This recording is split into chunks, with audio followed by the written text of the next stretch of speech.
Could Nick Foles be on his way to the New York Jets? Mitchell Renz here from Chat Sports, ready to walk you guys through the latest news and rumors around the Jets. So, Field Yates of ESPN, he was tasked with the assignment to do 6 trades that make sense during the preseason.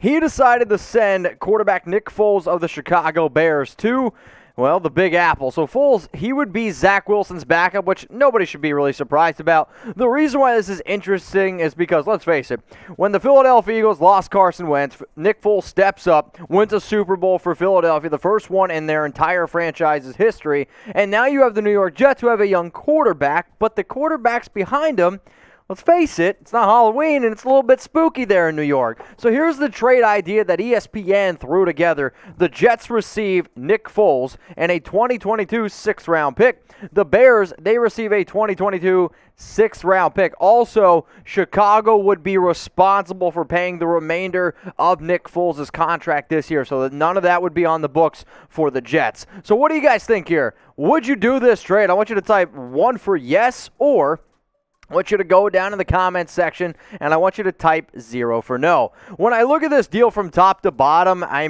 think it's actually a slam dunk, easy win, if you will, for the New York Jets, simply because you're getting a veteran who's also going to be able to help a young Zach Wilson, who's been a bit of a journeyman himself, and then all the other quarterbacks on that Jets roster.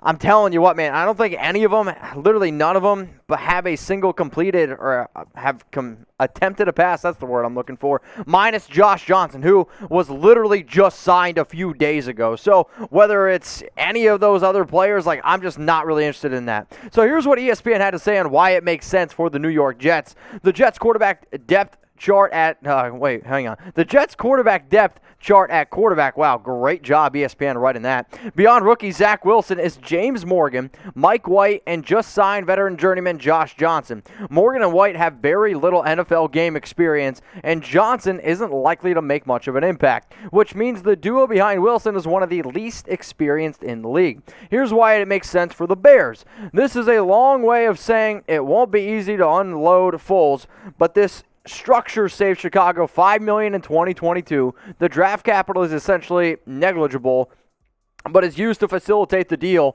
And the Jets would owe Foles $8 million over 2 years, a fair amount for a player who would be one of the league's top backups. And he would be one of the league's top backups. And I don't want to take that away from Foles, but as soon as Chicago went out and drafted Justin Fields, which, let me just be honest, they 100% should have, that makes Foles the 3rd-string quarterback, which he's not very happy with, and he wants the hell out of Chicago.